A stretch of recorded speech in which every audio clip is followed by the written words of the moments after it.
वो एक घना जंगल था। रात का समय था। जंगल के भीतर कुछ आदिवासी लोग अपने चेहरे पर रंग पोते हुए आग जलाकर विचित्र अंदाज में नृत्य कर रहे थे। उनके मुंह से अजीब और डरावनी आवाजें निकल रही थीं। उनके सामने एक प्राचीन मंदिर स्थित था। तभी मंदिर से उसका पुजारी बाहर निकला और उन्हीं आदिवासियों के साथ उसी विचित्र अंदाज में नृत्य करने लगा। कुछ देर बाद पुजारी अचानक रुक गया। बस करो बस, हम तुम्हारी तपस्या से प्रसन्न हुए। अगले ही पल सभी आदिवासी नृत्य रोककर पुजारी की ओर ध्यान से देखने लगे। पुजारी की आंखों की पुतलियां सफेद हो गईं, उसकी आवाज भारी और भयानक हो गई। मैं जंगल का देवता हूं, तुम्हारी तपस्या से मैं प्रसन्न हूं। जिस तरह से तुम और तुम्हारा कबीला वर्षों से इस जंगल की रक्षा करता आया है, आगे भी ऐसे ही करते रहना।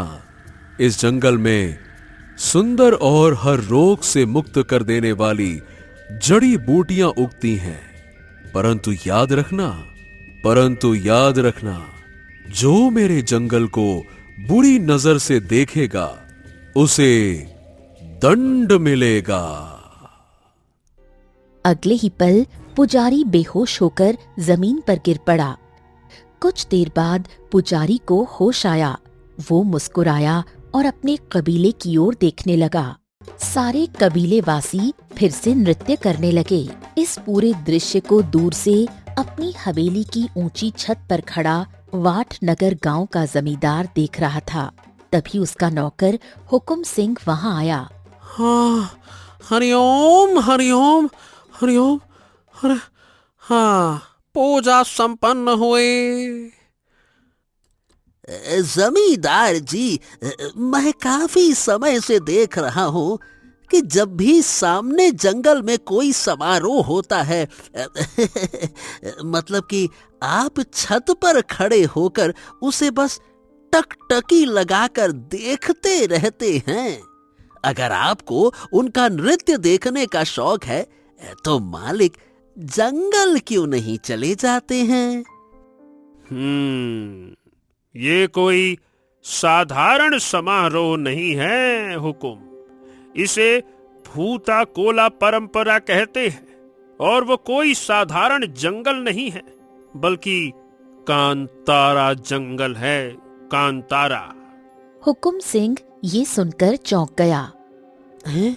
तो आपका मतलब क्या है मालिक? कहते हैं इस जंगल में एक देवता का वास है। आदिवासी उसे भूता कोला के नाम से जानते हैं। वो देवता कभी सामने नहीं आता, बल्कि मुख्य पुजारी के शरीर में प्रवेश करके बातें करता है। और जब भी वो लोग पूजा करते हैं, नृत्य के जरिए देवता को आमंत्रित करते हैं, और फिर वो देवता पुजारी के शरीर में आकर सबसे बातें करता है। हुकुम सिंह हंस पड़ा। ये क्या बकवास बातें करते हैं मालिक? मुझे भी पहले यही लग रहा था। जमींदार गंभीर हो गया। जानते हो हुकुम, हमारे नगर के राजा विक्रम हमेशा से इस कांतारा जंगल पर अधिकार जमाना चाहते हैं। हुकुम सिंह और अधिक चौंक गया।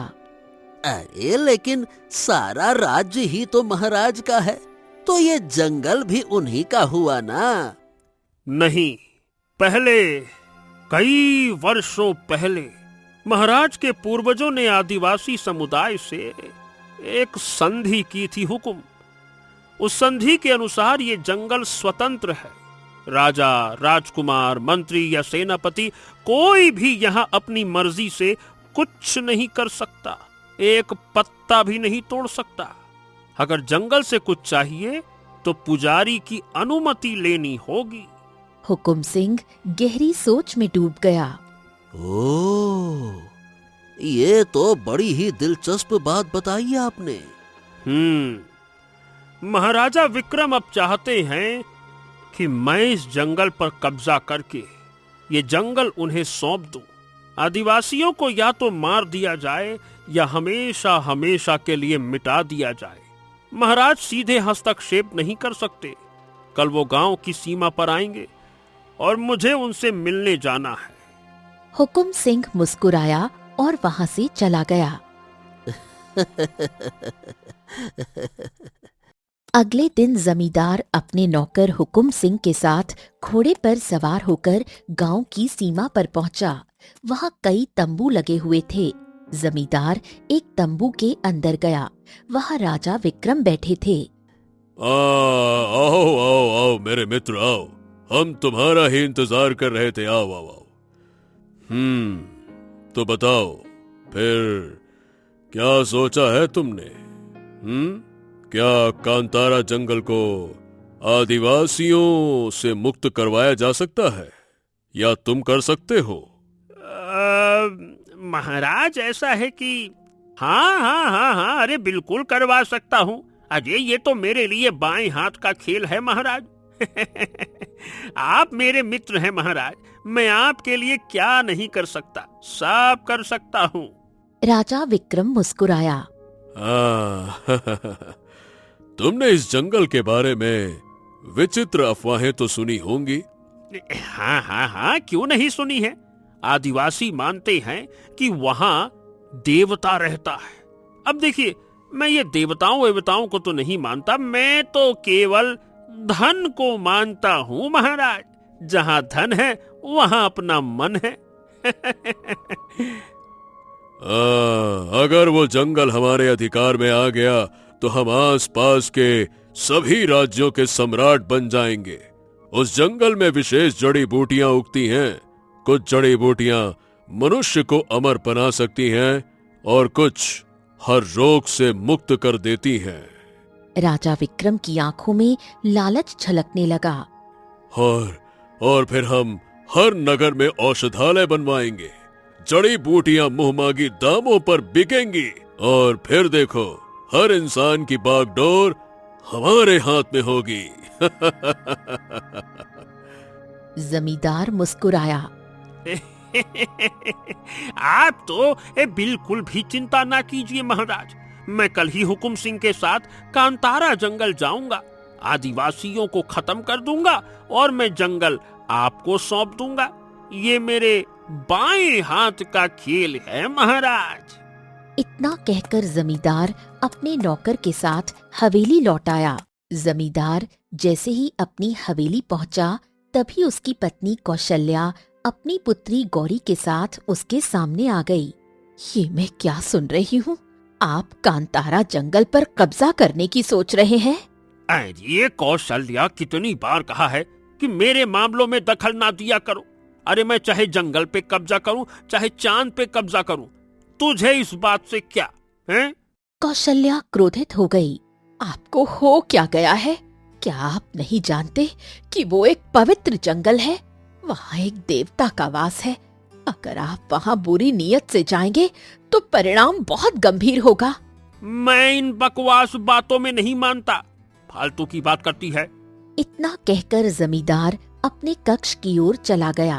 कुछ देर बाद कौशल्या अपनी बेटी गौरी को लेकर जमींदार के कक्ष में पहुंची। अपने बारे में नहीं तो कम से कम अपनी बेटी के बारे में सोचिए। कहीं ऐसा न हो कि आपके पापों का कर्ज मेरी बेटी को चुकाना पड़े। ओहो, आखिरकार तुम समझ क्यों नहीं रही हो भाई? महाराज का सपना है उस जंगल पर कब्जा करना, समझ रही हो? तो फिर महाराज खुद उस जंगल पर कब्जा क्यों नहीं कर लेते? उनके पास तो विशाल सेना है। क्योंकि महाराज के पूर्वजों ने आदिवासी समुदाय से संधि की थी। महाराज सीधे उस समझौते को नहीं तोड़ सकते हैं ना, इसीलिए उन्होंने मुझे पूरी छूट दे दी है। और सोचो, अगर जंगल महाराज को सौंप दिया और आदिवासियों को बाहर कर दिया तो हम कितने धनवान हो जाएंगे। अरे हमारी पीढ़ियों को भी काम करने की जरूरत नहीं पड़ेगी। जहां धन वहां मेरा मन। इतना कहकर जमींदार कक्ष से बाहर निकल गया। जमींदार खेतों की ओर बढ़ा ही था कि तभी गांव का मुखिया दौड़ता हुआ उसके पास आया। अरे जमींदार, गांव में अफवाह फैल रही है कि तुम कांतारा जंगल पर कब्जा करने के लिए सोच रहे हो। क्या ये सच है? 100% सच है मुखिया, और मुझे इस काम में गांव वालों की जरूरत पड़ेगी। सुनो, तुम मुखिया हो, गांव वालों को एकजुट करो, समझ गए? मुखिया चौंक गया। अरे अरे जमींदार, ये तुम क्या कह रहे हो? क्या तुम कांतारा जंगल के बारे में नहीं जानते? वहां भूता कोला का वास है। अगर बुरी नीयत से गए तो अनर्थ हो जाएगा। अरे ये फालतू की बकवास मत करो। अब तक मैंने गांव वालों की बहुत मदद की है, कभी किसी की जमीन नहीं छीनी है, मुसीबत में अनाज और धन से सहायता की है। अरे जब आज मुझे जरूरत है तो तुम पीछे नहीं हट सकते हो। नहीं तो जाओ और गांव वालों को इकट्ठा करो, ये फालतू की बातें ना करो। मैं हुकुम सिंह के साथ कांतारा जंगल जा रहा हूँ। ए हुकुम, चलो। इतना कहकर जमींदार ने हुकुम सिंह की ओर इशारा किया। जमींदार और हुकुम सिंह घोड़े पर सवार होकर कांतारा जंगल की ओर बढ़ गए। कुछ देर बाद दोनों जंगल के भीतर खड़े थे। जंगल में रहने वाले आदिवासी लोग जमींदार, मुखिया और हुकुम सिंह को गौर से देखने लगे। तभी कांतारा जंगल के मंदिर से एक पुजारी बाहर निकला। तुम यहाँ किस काम से आए हो? प्रणाम पुजारी जी, प्रणाम प्रणाम प्रणाम, आशीर्वाद प्रदान करें। हाँ तो पुजारी जी, अब देखिए, पूरा आदिवासी समुदाय आपकी बात मानता है ना? क्योंकि उन्हें लगता है कि देवता आपके शरीर में आकर बातें करते हैं।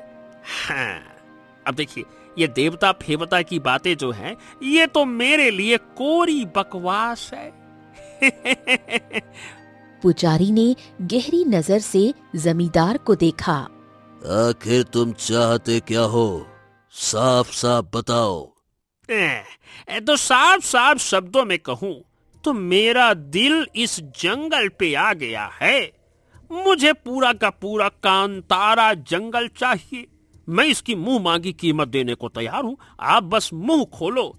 पुजारी क्रोधित हो गया। ऐसा करने की सोचना भी मत, वरना वरना वरना वो तुम्हें छोड़ेगा नहीं। ये कौन छोड़ेगा नहीं? कौन पकड़ लेगा मुझे? क्या बातें करते हो? कांतारा जंगल का रक्षक भूता कोला, वो तुम्हें छोड़ेगा नहीं। ये सुनकर जमींदार हंस पड़ा। अरे ये भूता कोला हो या कोई भी ओला पोला हो, मेरी बात ध्यान से सुनो। मैं तुम्हें 3 दिन का समय देता हूँ पुजारी। 3 दिन के भीतर अपने समुदाय के साथ ये जंगल छोड़ दो, और अगर नहीं माने तो कुछ दिनों बाद मैं गांव वालों के साथ आऊंगा, तुम्हारे समुदाय को तहस नहस कर दूंगा और इस सुंदर जंगल को आग लगा दूंगा। समझ गए ना? अरे तो हुकुम तू क्या देख रहा है? चल, समझ गए ये? हाँ। इतना कहकर जमींदार हुकुम सिंह के साथ वहां से चला गया। जमींदार हुकुम सिंह के साथ गांव पहुंचा। उसने गांव के सभी लोगों को इकट्ठा किया। तो गांव वालों, सभी लोग तैयार रहना। 3 दिन बाद हम सब मिलकर कांतारा जंगल पर हमला करेंगे। आदिवासी समुदाय को वहां से बाहर निकाल देंगे। ये जंगल हमारे गांव के पास है, इसीलिए ये जंगल हमारा है, हमारा। अब उन आदिवासियों की नौटंकी बिल्कुल नहीं चलने वाली है, समझ गए? जोश बनाए रखो। ये सुनकर पूरे गांव में खलबली मच गई, लेकिन जमींदार के एहसानों और दबाव के कारण कोई भी विरोध करने की हिम्मत नहीं कर पाया। अगली रात कांतारा जंगल के पुजारी ने अपने समुदाय के लोगों को एकत्रित किया।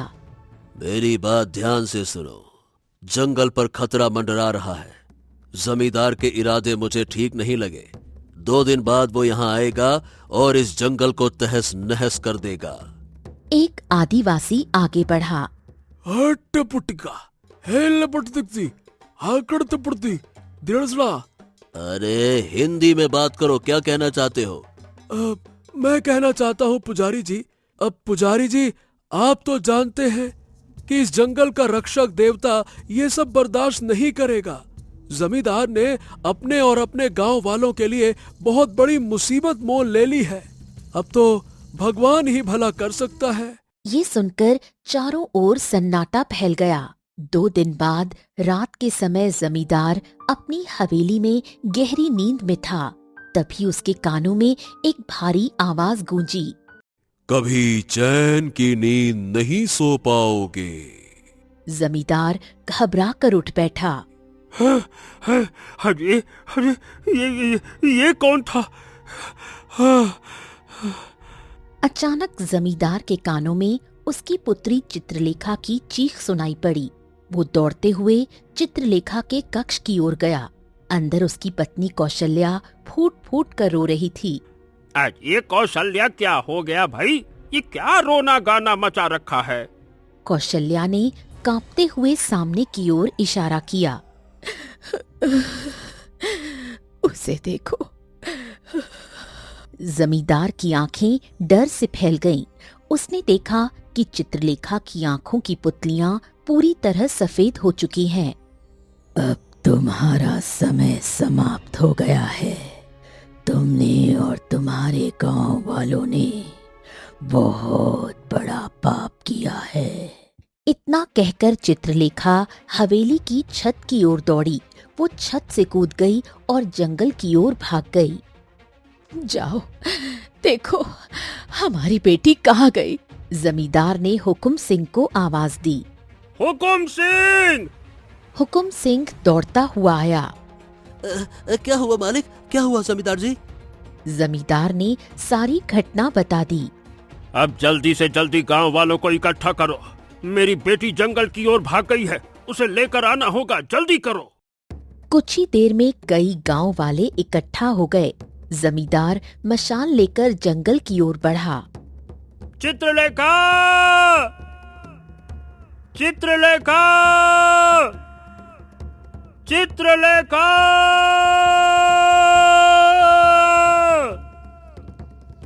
तभी एक गांव वाला कांपते हुए आगे आया। जमींदार जी, जमींदार जी, जमींदार जी, जमींदार जी सामने देखिए। जमींदार ने सामने देखा। चित्रलेखा एक वृक्ष से उल्टी लटकी हुई थी। उसके बाल जमीन तक झूल रहे थे। उसकी आंखों की पुतलियां सफेद थीं। तुम सबका अंत बहुत नजदीक है। इतना कहकर चित्रलेखा पेड़ से कूद गई और जंगल की गहराइयों में खो गई। जमींदार हुकुम सिंह और गांव वाले उसे ढूंढते रहे, लेकिन चित्रलेखा कहीं नहीं मिली। जमींदार टूट गया। चित्रलेखा!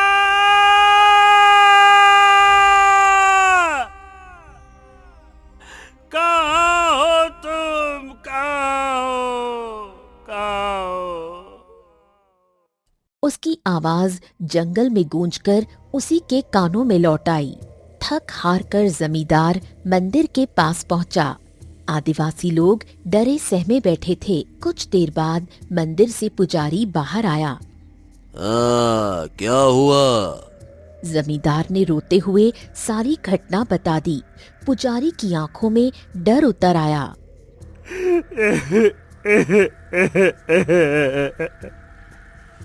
मैंने तुमसे पहले ही मना किया था। इस जंगल का रक्षक देवता भूत कोला है। उसने तुम्हारी बेटी के शरीर पर कब्जा कर लिया है। यही तुम्हारी सजा है। मेरी बात मानो, सब के सब यहां से वापस चले जाओ। अगर देवता और क्रोधित हुए तो शायद तुम में से कोई जीवित नहीं बचेगा। कोई नहीं। मेरी बात मानो और जाओ यहां से। ये सुनकर सारे गांव वाले डर के मारे लौट गए। जमींदार अपने गांव लौट आया। कौशल्या फूट फूट कर रोने लगी। मुझे मेरी बेटी वापस चाहिए। चिंता मत करो कौशल्या, मैं अपनी बेटी को उस जंगल से वापस लाकर रहूंगा, चाहे इसके लिए मुझे कुछ भी करना पड़े। मैं लेकर आऊंगा। उस रात जमींदार को नींद नहीं आई। अगली सुबह जमींदार की हवेली में गांव का मुखिया कुछ लोगों के साथ आ पहुंचा। जमींदार ने गांव के मुखिया को देखा और बेचैनी से उसकी ओर बढ़ा। हाँ, कुछ पता लगा? नहीं जमींदार, लेकिन एक बहुत बुरा समाचार है। कैसा समाचार है? साफ साफ बताओ। हमारे गांव के खेत जो कल तक लहलहा रहे थे, रातों रात सूख गए। कुओं का पानी भी खत्म हो गया। अब ऐसा लग रहा है जैसे हमारे गांव में भयंकर सूखा पड़ गया हो। ये सुनकर जमींदार सन्न रह गया। अरे, रातों रात इतना भयंकर सूखा भला कैसे पड़ सकता है? मुझे लगता है कि ये कांतारा जंगल के रक्षक देवता की सजा है। देखो, मैंने आपको मना किया था जमींदार जी, इस मामले में मत पड़िए, मत पड़िए, मत पड़िए, लेकिन कुछ ही दिनों में जमींदार का गांव वटनगर पूरी तरह बर्बाद हो गया। चारों ओर भूखमरी फैल गई। लोग भूख और प्यास से तड़पने लगे। गांव में मौतों का सिलसिला शुरू हो गया। जमींदार ये सब देखता रहा। काश मैंने अपने पत्नी की बात मान ली होती। काश मैंने कांतारा जंगल पर बुरी नजर नहीं डाली होती। कुछ समय बाद जमींदार की पत्नी कौशल्या भी अपनी पुत्री को याद करते करते संसार छोड़ गई। जमींदार पूरी तरह टूट गया। इस घटना के 20 वर्ष बाद राजा विक्रम अब वृद्ध हो चुका था। वो अपने महल के बगीचे में बैठा था। तभी उसका इकलौता पुत्र राजकुमार अर्जुन वहां आया। पिताजी, आपने मुझे बुलाया? हाँ अर्जुन, अरे बेटा, अब मैं बूढ़ा हो चुका हूँ। 20 वर्षों से एक बीमारी से जूझ रहा हूँ। बेटा, अब लगता है कि अधिक समय तक नहीं लड़ पाऊंगा। बेटा, मेरा एक सपना था जो शायद मेरी आंखों के सामने पूरा नहीं हो पाएगा। कैसा सपना पिताजी, बताइए ना। राजा विक्रम ने गहरी सांस ली। बेटा, क्या तुमने कांतारा जंगल के बारे में सुना है क्या? हाँ पिताजी, सुना है। बचपन से उस जंगल के बारे में विचित्र कथाएं सुनता आया हूँ। कहते हैं कि वहाँ एक देवता का वास है जो आदिवासी पुजारी के शरीर में प्रवेश करके बात करता है। हाँ, यही सच है। बरसों से मेरा सपना था कि उस जंगल पर मेरा अधिकार हो जाए। वहाँ चमत्कारी जड़ी बूटियां उगती है। कुछ जड़ी बूटियां इंसान को हर रोग से मुक्त कर सकती है। बेटा, युवावस्था लौट सकती है, ऐसी ऐसी जड़ी बूटियां हैं। यहाँ तक कि अमर भी बना सकती है इंसान को। राजा विक्रम की आवाज कमजोर पड़ गई। बेटा, अब मैं सीधे उस जंगल में हस्तक्षेप नहीं कर सकता था। इसीलिए मैंने अपने मित्र जमींदार को वहां भेजा। लेकिन फिर सुना कि उसकी पुत्री जंगल में लापता हो गई। पूरा गांव भूखमरी में डूब गया। लोग कहते हैं कि ये देवता का प्रकोप है, देवता का प्रकोप। पर मेरा मन अब भी इसे मानने को तैयार नहीं है बेटा। ये सुनकर अर्जुन उत्तेजित हो उठा। अगर ये सच है कि वहाँ ऐसी जड़ी बूटियां हैं पिताजी, तो आप चिंता मत कीजिए।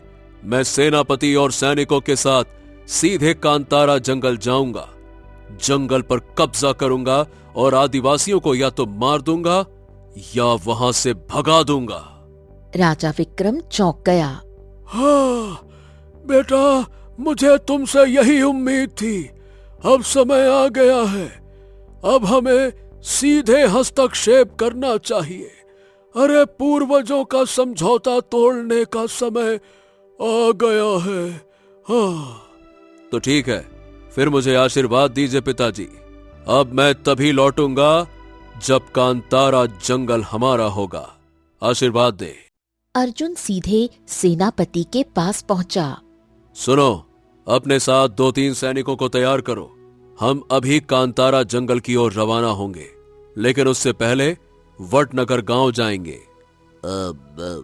सोच लीजिए राजकुमार, सुना है कि कांतारा जंगल पर आज तक कोई भी अधिकार नहीं जमा पाया। जो काम कोई नहीं कर पाया, इसका मतलब क्या है? क्या कोई नहीं कर पाएगा? बस देखते जाओ, मैं वो काम करूंगा जो कोई नहीं कर पाया। चलो। कुछ ही देर में राजकुमार अर्जुन अपने सेनापति और सैनिकों के साथ वटनगर गांव पहुंचा। चारों ओर विचित्र सन्नाटा पसरा था।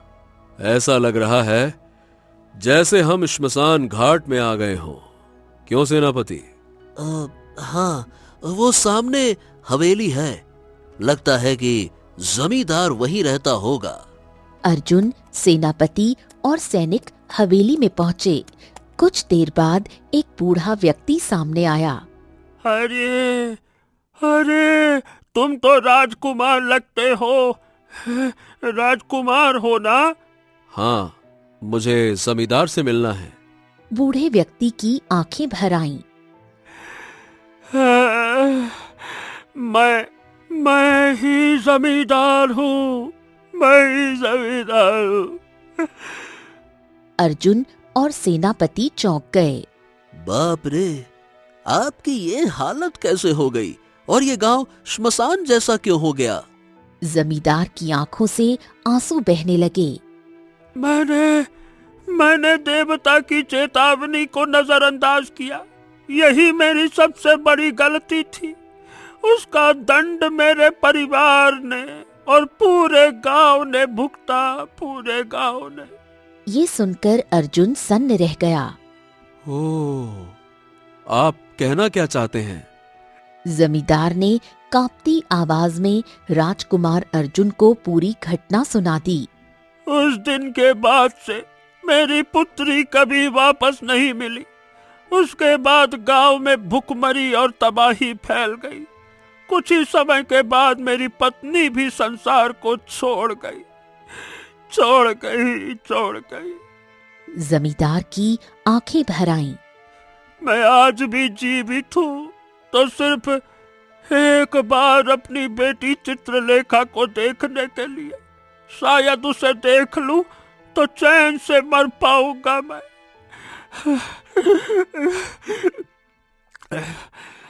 ये सुनकर राजकुमार अर्जुन चौंक गया। हाँ, ये हमारे किसी काम का नहीं है सेनापति। सेनापति ने सिर हिलाया। हाँ, आप ठीक कह रहे हैं। चलिए, यहाँ से चलते हैं। आइए। कुछ ही देर में राजकुमार अर्जुन, सेनापति और सैनिक हवेली से बाहर निकल आए। काफी देर बाद वो सभी कांतारा जंगल की सीमा पर खड़े थे। ये जंगल तो है बड़ा सुंदर। मुझे लगता है कि कल हमें बड़ी सेना यहाँ लानी चाहिए और आदिवासियों पर टूट पड़ना चाहिए। वो हमारी सेना का मुकाबला नहीं कर पाएंगे। क्या कहते हो सेनापति? हाँ, कहते तो आप ठीक हैं, पर अगर जंगल का देवता भी आया तो वो भी हमारी सेना का शायद सामना नहीं कर पाएगा। तभी एक सैनिक की नजर सामने बैठी एक सुंदर लड़की पर पड़ी। वो आंखें बंद किए आसन लगाए बैठी थी। सेनापति जी, जरा सामने तो देखिए। वो लड़की तपस्या करती हुई लग रही है। देखिए तो। सेनापति चौंक गया।